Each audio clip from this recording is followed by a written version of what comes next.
Assalamualaikum warahmatullahi wabarakatuh. Bismillah, alhamdulillah, wassalatu wassalamu ala rasulillah wa ala alihi wa sahbihi wa mawalah, amma ba'd. Mahasiswa sekalian yang saya banggakan, untuk perkuliahan hari ini tentang masalah mata kuliah tafsir tarbawi, kemarin kita telah menyelesaikan tugas-tugas ya. Namun untuk kali ini saya akan memberikan penjelasan uraian terkait masalah materi yang sudah dibuat berupa makalah kemarin. Bapak akan menjelaskan tafsir ayat-ayat tentang Allah. Jadi esensinya adalah memahami tafsir ayat-ayat Al-Quran yang berkaitan dengan Allah Subhanahu wa Ta'ala. Di dalam Al-Quran banyak sekali ayat-ayat yang menerangkan tentang keesaan Allah. Allah Maha Satu, Allah Maha Tunggal, kemudian Tuhan yang wajib disembah, selain daripada Allah tidak berhak untuk disembah. Antara lain adalah surah Al-Ikhlas. Ini sangat populer sekali bahwa ayat ini menjelaskan tentang keesaan Allah. Kita semuanya tentunya hafal surah Al-Ikhlas, Qul huwallahu ahad, Allahus shomad, lam yalid wa lam yulad wa lam yakul lahu kufuwan ahad. Katakanlah wahai Muhammad, wallahu ahad, dialah Allah yang Maha Satu, yang Maha Esa. Allahus shomad, Allah menjadi tumpuan harapan. Segala harapan-harapan kita, harapan umat Islam itu adalah merujuknya kepada Allah. Meskipun semuanya sebetulnya, yang muslim non-muslim, yang iman yang kafir, semuanya yang menjadi harapan hanyalah Allah. Hanya yang non-muslim saja yang salah dalam mempunyai harapan bahwasanya yang menghendaki adalah Allah. Lam yalid wa lam yulad, Allah itu tidak melahirkan, tidak beranak dan juga tidak diperanakkan. Itulah Allah Maha Satu, tidak beranak, sebagaimana yang menjadi keyakinan kaum Nasrani bahwasanya Allah juga beranak yang disebut dengan Tuhan Tritunggal. Ada Maryam sebagai Tuhan Ibu, kemudian ada Isa sebagai Tuhan Anak yang kemudian disebut Yesus. Itu Tritunggal yang oleh Islam tidak dibenarkan. Yang kemudian dalam pandangan Islam, Maryam adalah orang yang sholihah, kemudian Isa bukan Yesus, Nabi Isa bukan anak Allah, tapi juga Nabi Allah Subhanahu wa Ta'ala yang oleh orang Islam juga dihormati. Walam yakul lahu kufuwan ahad, tidak ada satupun yang setara dengannya. Banyak ayat menerangkan laisa kamitslihi syai' wa huwas samiul basir. Tidak ada sesuatu yang menyamai Allah, termasuk ini. Walam yakul lahu kufuwan ahad, artinya Allah benar-benar Maha Tunggal. Segala kekuasaan milik Allah, segala isi dan bumi, alam dan isinya semuanya milik Allah Subhanahu wa Ta'ala. Kemudian penafsiran ayat ini, banyak sekali para ilmuwan, para mufassir mengatakan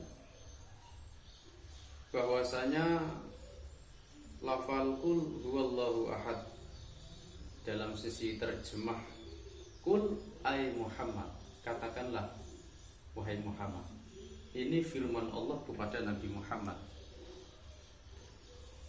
Jadi kul itu Allah berfirman, katakanlah. Itu khitabnya kepada Nabi Muhammad. Wa Allahu ahad. Ya. Kalau merujuk kepada ilmu alat,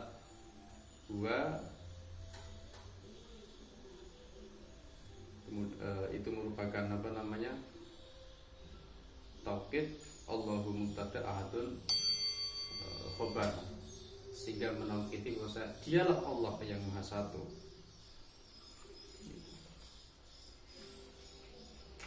Kemudian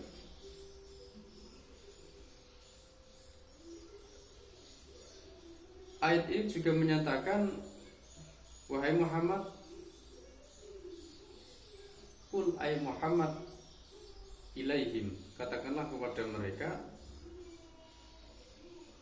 termasuk siapapun orang yang percaya kepadamu tentang masalah Tuhan, dialah yang wajib disembah dan berhak untuk disembah adalah Allah. Ay al-haqqul ma'bud wallahul ahad. Jadi Tuhan yang wajib untuk disembah dialah Allah yang Maha Satu. Sedangkan kata huwa bisa diterjemahkan dia. Kata dia berfungsi untuk menunjukkan betapa pentingnya kandungan redaksi berikutnya. Allah, ya, Allah Ahad. Menurut Al-Qasimi, sebagaimana yang dikutip oleh Profesor Quraisyihab, bahwasanya huwa berfungsi sebagai menekankan kebenaran dan kepentingan berita itu. Makanya dalam Al-Quran itu juga banyak kalimat-kalimat tauhid untuk meyakinkan, ya. Makanya sebuah keyakinan itu kadang-kadang sulit kalau tidak disertai dengan keimanan yang kuat. Gitu. Tapi kalau imannya kuat, maka keyakinan itu juga menjadi kuat. Nah, di dalam Al-Quran ini untuk meyakinkan sebagai orang Muslim banyak menggunakan lafal-lafal yang sifatnya tauhid, menguatkan. Ya, Qul huwallahu ahad, huwa. Ya, jadi dialah Allah. Allahu ahad. Jadi Allah al-ahad, yaitu Maha Satu. Seperti lafal yang lain yang mempunyai makna tauhid. La in syakartum la azidannakum.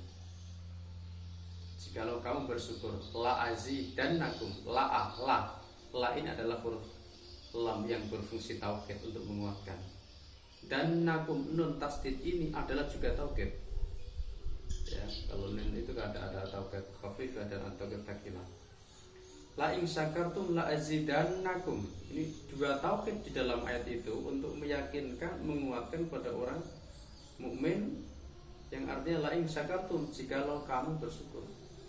Jikalau kalian semuanya bersyukur, la azidannakum, sungguh pasti akan saya berikan tambahan nikmat itu. Jadi surah Al-Ikhlas ini tujuannya adalah untuk memberikan pemahaman, keyakinan kepada orang-orang yang menanyakan bagaimana sih Tuhanmu Muhammad. Maka katakanlah wallahu ahad. Karena orang kafir Quraisy Tuhannya macam-macam, berbentuk fisik juga tidak satu, tidak tunggal, namun bermacam-macam. Coba kalau kita lihat sejarah sebelum Fathu Makkah, di sekitar Ka'bah itu ada 360 berhala. Sehingga kebiasaan mereka memang meyakini Tuhan itu enggak satu.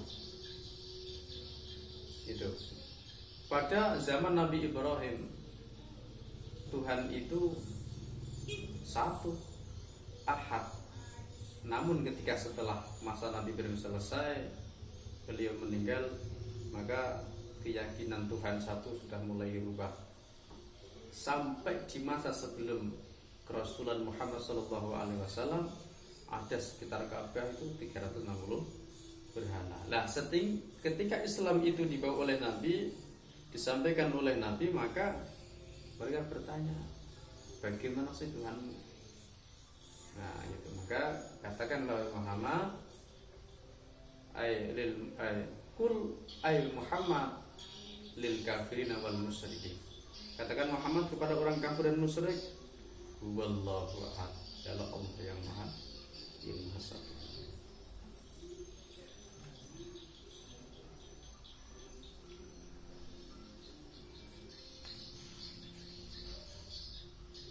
Kemudian ada lagi surah Al-Baqarah ayat 255 yang disebut dengan ayat kursi, ya. Allahu la ilaha illa huwal hayyul qayyum la ta'khudhuhu sinatu wa la naum lahu ma fis samawati wa ma fil ard, dan seterusnya. Ini ayat juga menjelaskan tentang bagaimana sifat-sifat Allah. Allahu la ilaha illahu al-hayy al-qayyum. Allah dialah tidak ada Tuhan kecuali Dia.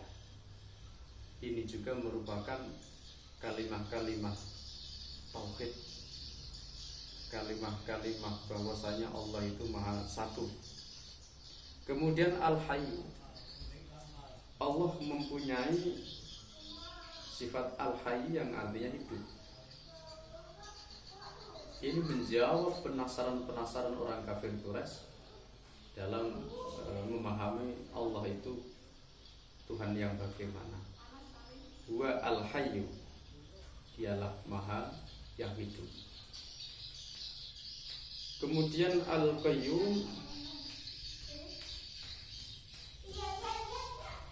zat yang mengurus kekal lagi terus menerus. Al-qayyum, kehidupan Allah terus menerus, kekal, ya, berbeda dengan makhluknya, berbeda dengan manusia. La ta'khudhuhu sinatu wala naum. Ayat ini menjelaskan sifat Allah berikutnya, Dia tidak mengantuk dan juga tidak tidur. Bayangkan orang kafir biar bisa memahami Allah itu adalah zat yang satu, hidup, ya, kehidupannya terus menerus, tidak putus seperti manusia. Kalau manusia tadinya nggak ada, berproses, kemudian ada, tidak ada lagi, itu kemudian nanti dihidupkan kembali, yang merupakan menerima balasan dari apa yang dilakukan ketika di dunia. Nah, la ta'khudhu sinatu wala naum, juga Allah itu adalah tidak ngantuk dan juga tidak tidur, berbeda dengan manusia. Sehingga dengan kalimat ini orang kafir Quraisy barangkali bisa berpikir, oh, Tuhan Muhammad seperti ini, berbeda dengan Tuhan yang selama ini mereka sembah. Ya, kadang-kadang berpikir secara logisnya, Tuhan dibuat sendiri, kemudian disembah sendiri, nanti ada waktu punah, menjadi punah. Nah, Tuhannya orang kafir Quraisy yang berupa patung dan sejenisnya. Justru Tuhan itulah yang sebenarnya hidup, kekal, bahkan tidak ada terkesan Tuhan yang diciptakan oleh manusia, oleh hambanya sendiri. Tapi justru Tuhan itulah yang menciptakan makhluknya, menciptakan alam semesta, dan yang akan memberikan kehidupan kepada makhluknya. Secara logika itu bisa diterima. Itu berbeda dengan Tuhannya orang kafir tadi. Tuhannya diciptakan sendiri, disembah sendiri. Kalau sudah expired, itu nanti akan rusak sendiri kan gitu. Demikian sedikit perkuliahan tentang materi keesaan Allah atau ketuhanan Allah, semoga bermanfaat. Wassalamualaikum warahmatullahi wabarakatuh.